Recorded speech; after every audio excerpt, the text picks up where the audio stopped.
कक्षा 11वीं के सभी विद्यार्थियों के लिए आज इस क्लास में राजनीति विज्ञान का मॉडल पेपर सेट सी इस वीडियो में हम कंप्लीट करेंगे फुल सॉल्यूशन के साथ।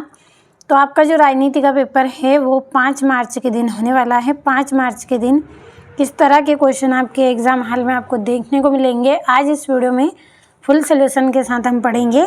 तो बिना किसी देरी के चलिए पहला प्रश्न हम यहाँ से शुरू करेंगे। तो आपका पहला प्रश्न है सही विकल्प चुनिए। तो पहला सही विकल्प आपका इसमें रहेगा तेलंगाना राज्य कब बना। तो यह जो राज्य है 2014 में बना। दूसरा है भारत में द्विसदनात्मक विधायिका वाले कितने प्रांत हैं। तो कितने हैं, 6 हैं।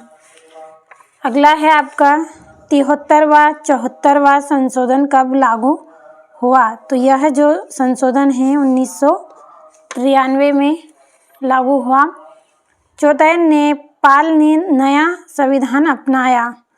तो 2015 में।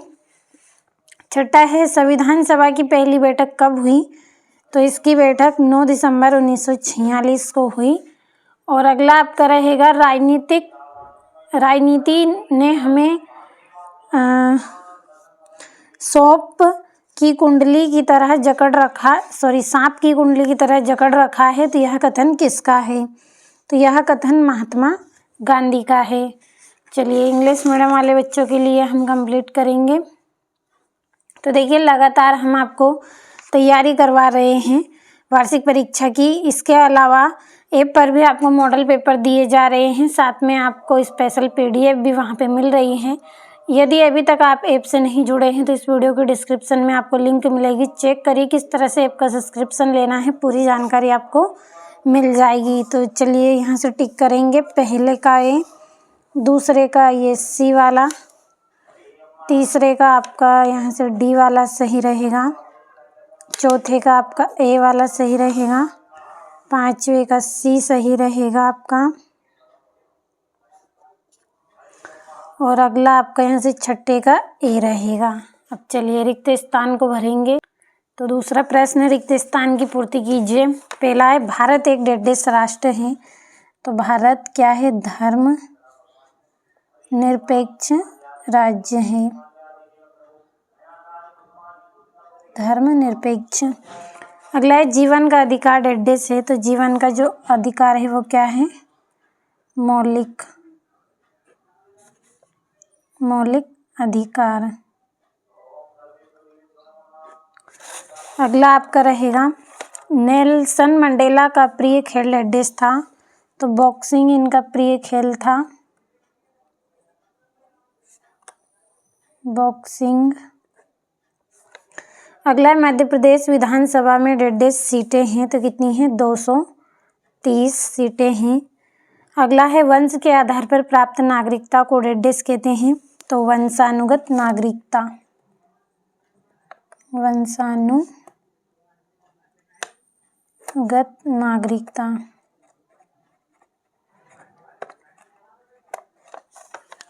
अगला है जर्मनी का एकीकरण डेढ़ में हुआ। तो 1871 में। अब चलिए इंग्लिश मीडियम वाले बच्चों के लिए मैं पहले भर देती हूँ, इसके बाद आप स्क्रीनशॉट के माध्यम से कंप्लीट करें।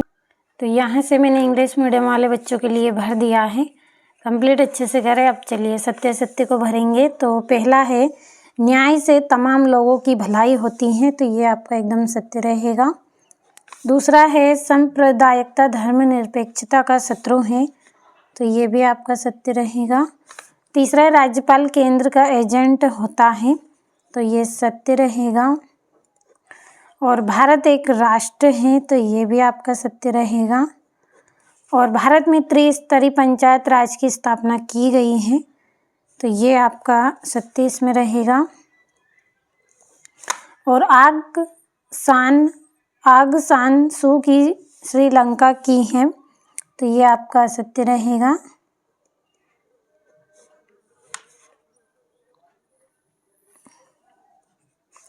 ये किसकी रहेगी, ब्रैकेट में हम यहाँ पे लिखेंगे यायामर की रहेगी ये।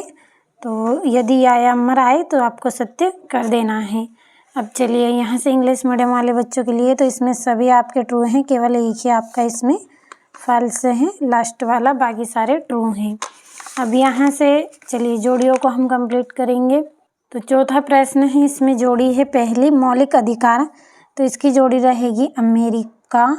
दूसरी है स्थायी कार्यपालिका, तो इसकी जोड़ी रहेगी नौकरशाही। तीसरा आपका रहेगा राज्य सूची, तो इसका आएगा 97 विषय हैं। और स्थानीय स्वशासन के जनक, तो लॉर्ड रिपन, चौथी जोड़ी। और राज्य का तत्व, तो राज्य का तत्व क्या है, निश्चित भूभाग, पांचवी आपकी जोड़ी। और बौद्ध धर्म, तो बौद्ध धर्म की आएगी आपकी गौतम बुद्ध, छठी। और प्लेटा की जोड़ी आपकी रहेगी सुकरात के विषय। तो ये हो गई जोड़ियाँ। यहाँ से इंग्लिश मीडियम वाले बच्चों के लिए नंबर डाल लेंगे।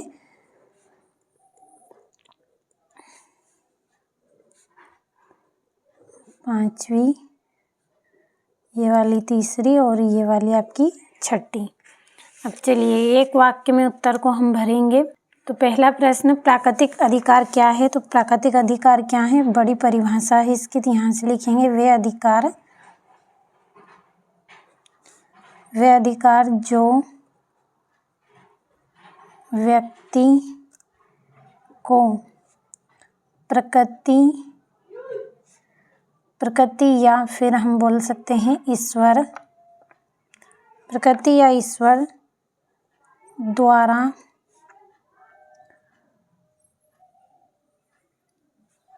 प्रदत्त, यानी कि प्राप्त या फिर दिया प्रदत्त होते हैं, उन्हें क्या बोलते हैं, प्राकृतिक अधिकार कहते हैं। तो देखिए आपको यहाँ से आगे लिख लेना है इतना कि अधिकार कहते हैं प्रकृति द्वारा या ईश्वर द्वारा जो अधिकार दिया जाता है उसे क्या बोलते हैं, प्राकृतिक अधिकार कहते हैं। दूसरा है, भारत का प्रथम नागरिक कौन है?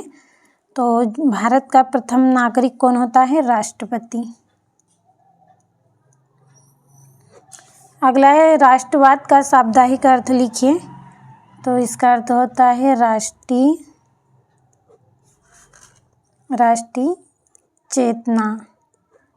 चेतना या राष्ट्रीयता की भावना, दोनों में से एक लिख सकते हैं आप। अगला है, कैबिनेट मिशन भारत कब आया? तो कैबिनेट मिशन भारत 1946 में आया। अगला है, जस्टिस किस भाषा का शब्द है? तो ये लैटिन भाषा का शब्द है। अगला है, राम मनोहर लोहिया किस विचारधारा के थे? तो ये समाजवादी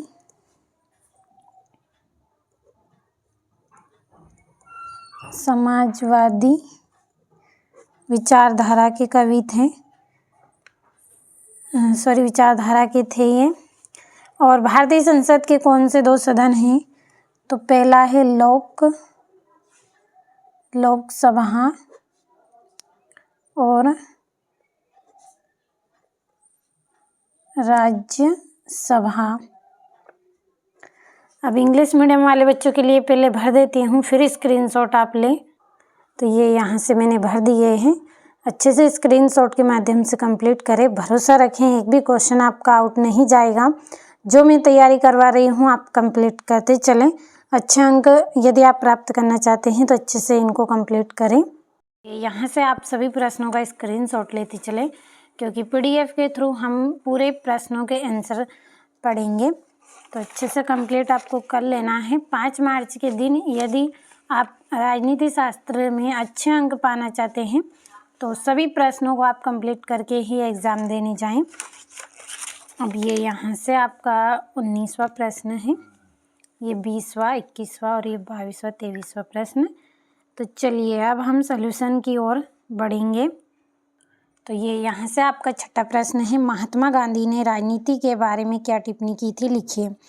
तो महात्मा गांधी ने कहा था कि राजनीति में हमें सांप की कुंडली की तरह जकड़ रखा है और इसे नैतिकता से जोड़ना आवश्यक है। क्या कहा था इन्होंने? कि हमें सांप की कुंडली की तरह जकड़ रखा है और इसे नैतिकता से जोड़ना आवश्यक है।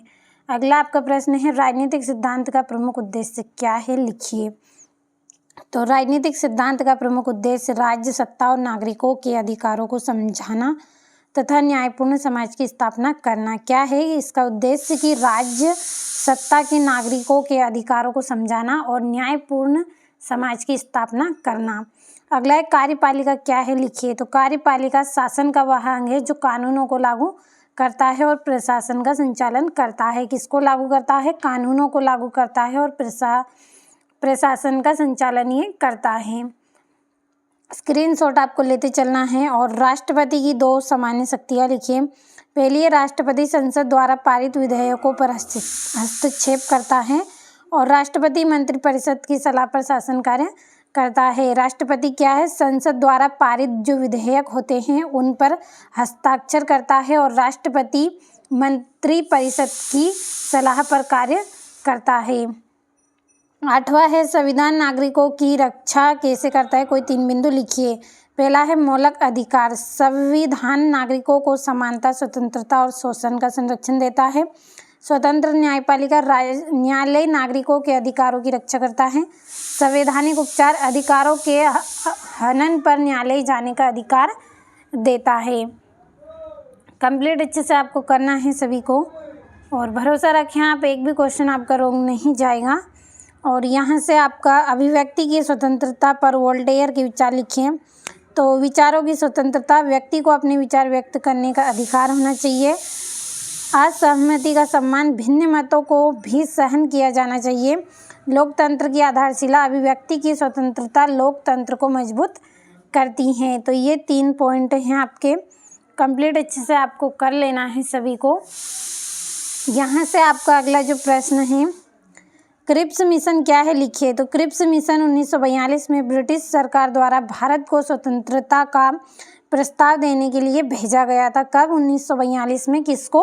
ब्रिटिश सरकार द्वारा भारत को स्वतंत्रता प्रस्ताव देने के लिए भेजा गया था। संविधान क्या है लिखिए। तो संविधान नियमों और सिद्धांतों का वह संग्रह है जिसके अनुसार देश का शासन चलता है। यह नियमों और सिद्धांतों का क्या है? एक संग्रह है जिसके अनुसार शासन चलता है।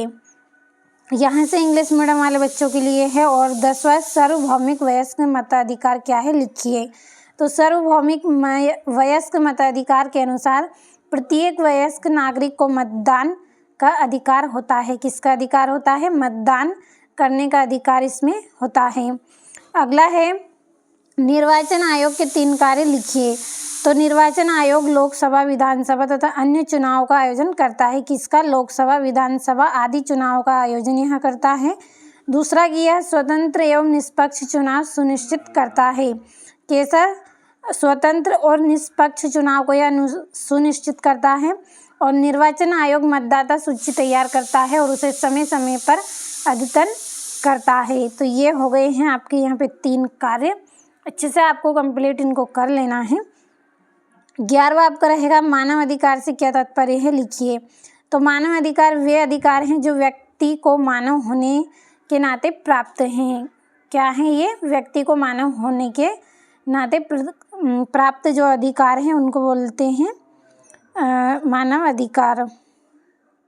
अगला है राजनीतिक अधिकार कौन कौन से हैं लिखिए। तो मतदान का अधिकार और चुनाव लड़ने का अधिकार राजनीतिक अधिकार है। मतदान का अधिकार और चुनाव लड़ने का जो अधिकार होता है वही क्या है? राजनीतिक अधिकार है।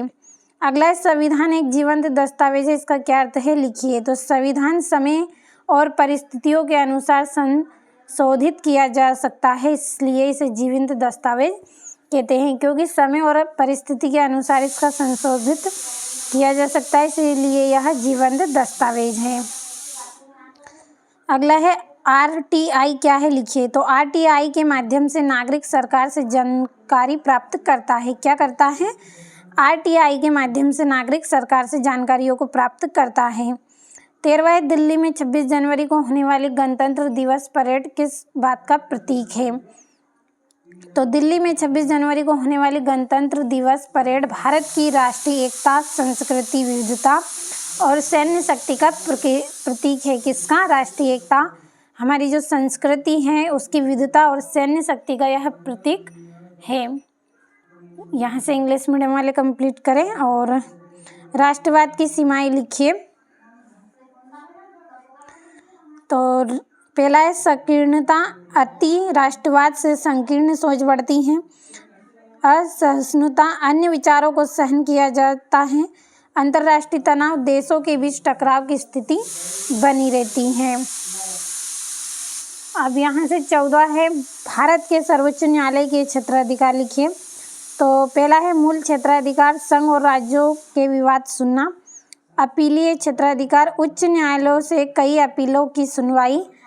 तीसरा है रिट क्षेत्राधिकार, मौलिक अधिकारों की रक्षा हेतु रिट जारी करना। तो इसमें संघ और राज्यों के विवाद सुने जाएंगे, उच्च न्यायालय के लिए अपील की सुनवाई होगी और मौलिक अधिकार की रक्षा हेतु रिट जारी होगा। अगला है न्यायपालिका के कार्य लिखिए। तो पहला है कानून की व्याख्या, कानूनों का सही अर्थ स्पष्ट करना। अधिकारों की रक्षा, नागरिकों के अधिकारों की सुरक्षा करना। और संविधान की रक्षा, संविधान को सर्वोच्च बनाए रखना। तो कानून की व्याख्या में कानून का सही अर्थ स्पष्ट करेंगे, अधिकारों की रक्षा में अधिकार की सुरक्षा हम करेंगे और संविधान की सर्वोच्चता बनाए रखेंगे। सामाजिक न्याय क्या है? तो सामाजिक न्याय का अर्थ समाज के सभी वर्गों को समान अधिकार और अवसर प्रदान करना है, साथ में सम्मान। तो इसमें क्या है? सभी वर्गों को समान अधिकार, सम्मान और अवसर भी इसमें प्रदान किए जाते हैं। अगला न्याय के प्रकार लिखिए। तो सामाजिक न्याय, आर्थिक न्याय, राजनीतिक न्याय, कानूनी न्याय। तो सामाजिक न्याय समाज में समानता की स्थापना करना। आर्थिक न्याय संसाधनों का न्यायपूर्ण वितरण करना और सभी को राजनीतिक अधिकार और कानून के सामने समानता। तो ये सब क्या है? न्याय के प्रकार हैं। अगला है संविधान के राजनीतिक दर्शन से क्या सही है? संविधान का राजनीतिक दर्शन उन मूल्यों और आदर्शों को दर्शाता है जिन पर देश शासन व्यवस्था आधारित है। संविधान राजनीतिक दर्शन क्या है? उन मूल्यों और आदर्शों को दर्शाता है जिस पर देश की शासन व्यवस्था आधारित होती है।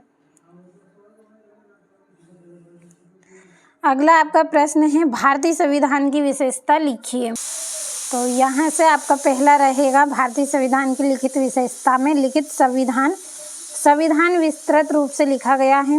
धर्मनिरपेक्षता, सभी धर्मों को समान सम्मान, लोकतांत्रिक व्यवस्था, जनता द्वारा चुनी गई सरकार, ये सब क्या है? भारत के लिखित संविधान है, जिसमें लिखित संविधान में विस्तृत रूप से लिखा जाएगा।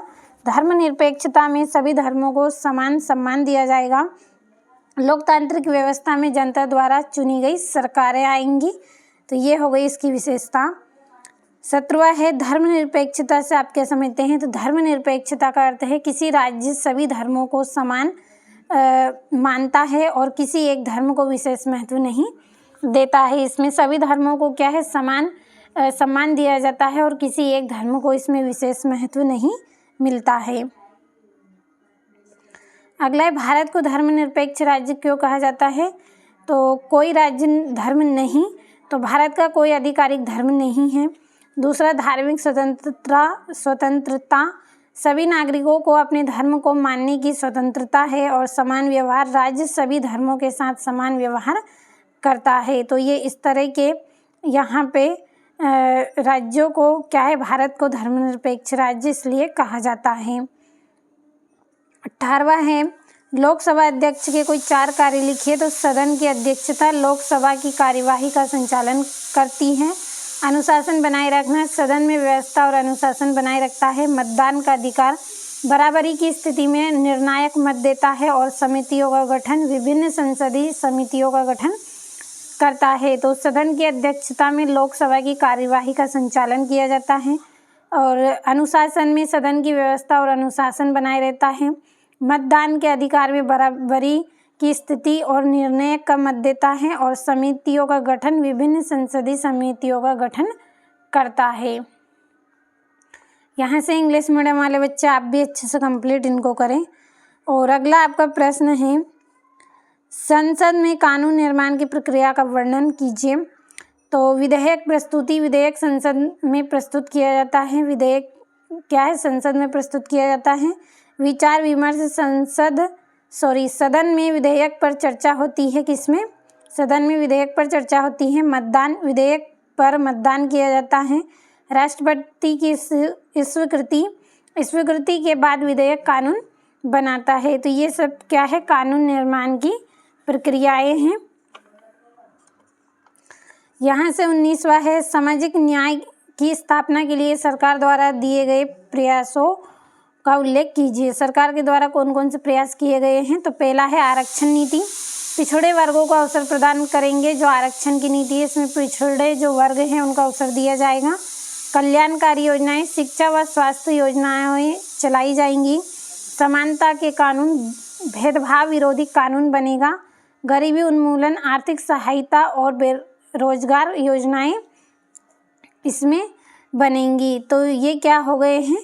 सामाजिक न्याय की स्थापना के लिए सरकार के द्वारा जो किए गए हैं वो प्रयास हैं कि पिछड़े वर्गों को अवसर देंगे, शिक्षा और स्वास्थ्य योजनाएं चलाएंगे, भेदभाव का जो कानून है विरोधी कानून बनाया जाएगा और आर्थिक सहायता और रोजगार के अवसर दिए जाएंगे।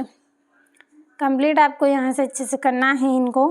अब अगले प्रश्न की ओर हम बढ़ेंगे। तो न्याय के सिद्धांतों का वर्णन कीजिए। समानता का सिद्धांत, सभी के साथ समान व्यवहार होगा। निष्पक्षता, बिना पक्षपात के निर्णय। अधिकारों की रक्षा, व्यक्ति के अधिकार सुरक्षित रखना। कानून का शासन, कानून सभी पर समान रूप से लागू होगा। तो ये न्याय के सिद्धांत हैं। काफ़ी आसान और सरल भाषा में आपके लिए आंसर बनाए हैं। कंप्लीट अच्छे से करना है। 20वां है, समानता का अर्थ स्पष्ट करते हुए उसके 3 प्रकार लिखिए। तो समानता का अर्थ सभी व्यक्तियों को समान अधिकार और अवसर मिलना। सामाजिक समानता, समाज में भेदभाव का अभाव। आर्थिक समानता, संसाधनों का न्यायपूर्ण वितरण। राजनीतिक समानता, सभी को समान राजनीतिक अधिकार। तो सामाजिक समानता में समाज में भेदभाव की कमी होगी। आर्थिक समानता में संसाधनों का न्यायपूर्ण वितरण यानी कि बांटा जाएगा। राजनीतिक समानता, सभी को राजनीतिक अधिकार दिए जाएंगे। कंप्लीट अच्छे से आप करें, हर एक प्रश्न को भरोसा रखें, इसी में से पूरे क्वेश्चन आपके रहेंगे। और समानता का अर्थ स्पष्ट करते हुए इसके 3 महत्व लिखिए। तो लोकतंत्र की मजबूती, समानता से लोकतंत्र सुदृढ़ होता है यानी कि मजबूत होता है। सामाजिक समरसता, समाज में भाईचारा बढ़ेगा, इससे क्या होगा? भाईचारा बढ़ेगा समाज में। अवसर की समानता, सभी को आगे बढ़ने का मौका मिलेगा यानी कि सभी को आगे बढ़ने का एक अवसर दिया जाएगा। न्यायपूर्ण समाज, शोषण और भेदभाव समाप्त होगा। इसमें न्याय में क्या होगा? शोषण होता है और जो भेदभाव किया जाता है उसको समाप्त करने का प्रयास होगा। इन पर इस पे महत्व दिया गया है यहाँ पे। और 21वां है आपका, भारतीय संविधान में वर्णित मौलिक अधिकारों का वर्णन करें कोई 4। तो पहला है समानता का अधिकार, कानून के समक्ष सभी नागरिक समान हैं तथा किसी के साथ भेदभाव नहीं किया जाएगा। कानून के सामने क्या है? सभी नागरिक एक समान रहेंगे, कोई भेदभाव नहीं होगा। स्वतंत्रता का अधिकार, नागरिकों को विचार, अभिव्यक्ति, आवागमन और निवास की स्वतंत्रता प्राप्त है। विचार और अभिव्यक्ति का आवागमन और निवास की स्वतंत्रता इसमें दी जाएगी। शोषण के विरुद्ध अधिकार, बेघर, बाल श्रम और मानव तस्करी का निषेध इसमें किया जाएगा। धार्मिक स्वतंत्रता का अधिकार, प्रत्येक नागरिक को अपना धर्म मानने, अपनाने और प्रचार करने की स्वतंत्रता भी मिलेगी कि वो अपने धर्म को मान सकते हैं और अपने धर्म का प्रचार भी कर सकते हैं। संवैधानिक उपचार का अधिकार, मौलिक अधिकारों का उल्लंघन पर न्यायालय में जाने का अधिकार इसमें दिया जाएगा। यहाँ से इंग्लिश मीडियम वाले बच्चे आप भी इनको कंप्लीट अच्छे से करें। अगला आपका जो प्रश्न है यहाँ से, मौलिक अधिकार और नीति निर्देशक सिद्धांत में अंतर स्पष्ट कीजिए। तो पहला आपका रहेगा, मौलिक अधिकार न्यायालय द्वारा लागू किया जा सकता है जबकि नीति निर्देशक सिद्धांत लागू नहीं किए जा सकते हैं। मौलिक जो अधिकार है वो न्यायालय द्वारा क्या है? लागू किए जा सकते हैं। जो नीति निर्देशक सिद्धांत हैं वो लागू नहीं कर सकते हैं। मौलिक अधिकार व्यक्ति की स्वतंत्रता की रक्षा करता है। नीति निर्देशक सिद्धांत समाज कल्याण का लक्ष्य रखते हैं। इसमें क्या है? व्यक्ति की स्वतंत्रता की रक्षा की जाती है और जो नीति निर्देशक हैं इसमें केवल समाज कल्याण का लक्ष्य होता है। तीसरा है, मौलिक अधिकार नकारात्मक और सकारात्मक दोनों हैं और नीति निर्देशक सिद्धांत केवल सकारात्मक है। मौलिक अधिकार में सकारात्मक नकारात्मक दोनों होते हैं और इसमें केवल सकारात्मक ही होता है। अगला है, मौलिक अधिकार लोकतंत्र की आधारशिला है और नीति निर्देशक सिद्धांत आदर्श समाज की दिशा दिखाते हैं। इसमें क्या है, मौलिक अधिकार में लोकतंत्र की आधारशिला है और नीति निर्देशक में आदर्श राज्य की दिशा है, दिशा को ये दिखाते हैं। और मौलिक अधिकार संविधान के भाग 3 में, नीति निर्देशक सिद्धांत भाग 4 में दिए गए हैं। तो ये यहाँ से स्क्रीनशॉट लें, अच्छे से कंप्लीट आप करें। अगले प्रश्न की ओर हम बढ़ेंगे। तो 22वां है, नागरिकता प्राप्त करने की विधियों का वर्णन विस्तार पूर्वक करें। पहला है जन्म द्वारा नागरिकता। भारत में जन्म लेने वाला व्यक्ति निर्धारित शर्तों के अनुसार नागरिक बनता है। क्या करता है, भारत में जन्म लेने वाला जो व्यक्ति है वो निर्धारित शर्तों के अनुसार नागरिक बनता है। और वंश द्वारा नागरिकता, भारतीय नागरिकता माता पिता से जन्म लेने पर प्राप्त नागरिकता होती हैं। पंजीकरण द्वारा नागरिकता, कुछ शर्तों को पूरा करने के लिए विदेश नागरिक पंजीकरण से नागरिक बन सकते हैं। क्या करते हैं, कुछ शर्तें होने के कारण विदेशी नागरिक क्या करते हैं, पंजीकरण की सहायता से नागरिक बन जाता है। प्रकटीकरण द्वारा नागरिकता, लंबे समय तक भारत में निवास करने पर नागरिकता दी जाती है। अधिक समय तक रहते हैं जब जाकर क्या है, नागरिकता मिलती है। क्षेत्र के सम्मिलन द्वारा नागरिकता, किसी क्षेत्र के भारत में मिल जाने पर वहाँ के लोग नागरिक बन जाते हैं। तो ये यहाँ पे नागरिकता प्राप्त करने की विधियों का वर्णन है, अच्छे से कंप्लीट आपको कर लेना है।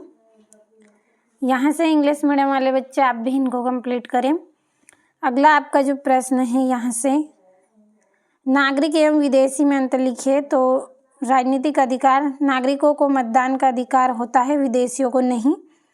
संवैधानिक अधिकार, नागरिकों को सभी मौलिक अधिकार प्राप्त होते हैं लेकिन विदेशियों को ऐसे कोई अधिकार प्राप्त नहीं होते हैं। सार्वजनिक पद, नागरिक उच्च सरकारी पद पर प्राप्त कर सकता है लेकिन विदेशी नहीं। और निष्ठा, नागरिक देश के प्रति निष्ठावान होते हैं, विदेशी अपने देश के प्रति होंगे। निवास, नागरिक स्थायी रूप से रहते हैं, विदेशी अस्थायी रूप से रहते हैं। समझ में आया होगा आपको कि जो नागरिक हैं वो क्या है, मतदान का अधिकार तो होता है नागरिक के पास लेकिन विदेशियों के पास नहीं होता है। और संवैधानिक अधिकार में नागरिक को सभी मौलिक अधिकार प्राप्त होते हैं लेकिन विदेशी को नहीं होते हैं क्योंकि वह नागरिक नहीं है, वह किसी अन्य देश से आया हुआ है। सार्वजनिक पद, नागरिक को सभी सरकारी पद मिल जाएंगे लेकिन जो विदेशी है उसको नहीं मिलेंगे। निष्ठावान, नागरिक अपने देश के प्रति निष्ठावान होगा, जैसे हम हमारे काम के प्रति निष्ठावान है, कोई दूसरा थोड़ी रहेगा निष्ठावान, उसी तरह से विदेशी नहीं रहेगा निष्ठावान। और निवास, नागरिक स्थायी रूप से रहते हैं और जो विदेशी है वो कुछ समय के लिए आते हैं। तो कंप्लीट अच्छे से आपको कर लेना है यहाँ से। अब हमारा जो लास्ट का प्रश्न है, ग्राम पंचायत के कार्यों का वर्णन। तो ग्राम विकास कार्य, गांव में सड़कें, नाली, पेयजल और प्रकाश की व्यवस्था करना, स्वच्छता एवं स्वास्थ्य, सफाई व्यवस्था, शौचालय निर्माण और स्वास्थ्य सेवाओं का प्रबंधन, शिक्षा का विकास, प्राथमिक शिक्षा को बढ़ावा देना और विद्यालय की देखरेख करना, कर संग्रह, गांव में कर लगाना और उनकी वसूली करना, और कल्याणकारी योजनाएं, सरकार की योजनाओं को गांव तक पहुंचाना। तो ये तो आपने सभी ने देखा होगा कि ग्राम का जब विकास हो गांव का तो सड़कें होनी चाहिए, खराब पानी निकालने के लिए नाली होनी चाहिए, पेयजल के स्रोत वहाँ पे होने चाहिए, और स्वास्थ्य, स्वच्छता यानी सफाई की व्यवस्था होनी चाहिए, शौचालय होने चाहिए, और इस तरह की स्वास्थ्य सेवाओं को प्रबंध करना चाहिए। शिक्षा का विकास, प्राथमिक शिक्षा को बढ़ावा देना चाहिए और विद्यालयों की देखरेख करनी चाहिए। और कर संग्रह, गांव में कर लगाना और उनकी वसूली करना, कल्याणकारी योजनाएं, सरकारी योजनाओं को गांव तक लाना, जिससे क्या है हमारे गांव के लोगों को और हमारे गांव के जो निवासी उन सबको क्या हो, लाभ हो। तो यहाँ से इंग्लिश मीडियम वाले बच्चे आप भी इनको कंप्लीट करें। और स्थानीय स्वशासन क्या है, इसके कोई 3 महत्व लिखिए। तो स्थानीय शासन का अर्थ वह व्यवस्था जिसमें स्थानीय लोग स्वयं अपने क्षेत्र का प्रशासन चलाते हैं। पहला है लोकतंत्र की नींव। स्थानीय स्वशासन लोकतंत्र को मजबूत करता है। जन सहभागिता, जनता को प्रशासन में भाग लेने का अवसर देता है। स्थानीय समस्याओं का समाधान, स्थानीय समस्याओं को त्वरित समाधान होता है। नेतृत्व का विकास, स्थानीय नेतृत्व विकसित होता है। प्रशासनिक दक्षता, प्रशासन अधिक प्रभावी बनता है। तो यहाँ से अच्छे से आप इनको कंप्लीट करें। तो आज इस वीडियो में मैंने आपको पूरे 23 प्रश्न समझाए हैं आंसर सहित। मुझे उम्मीद है आपको समझ में अच्छे से आए होंगे, तो कंप्लीट अच्छे से करें।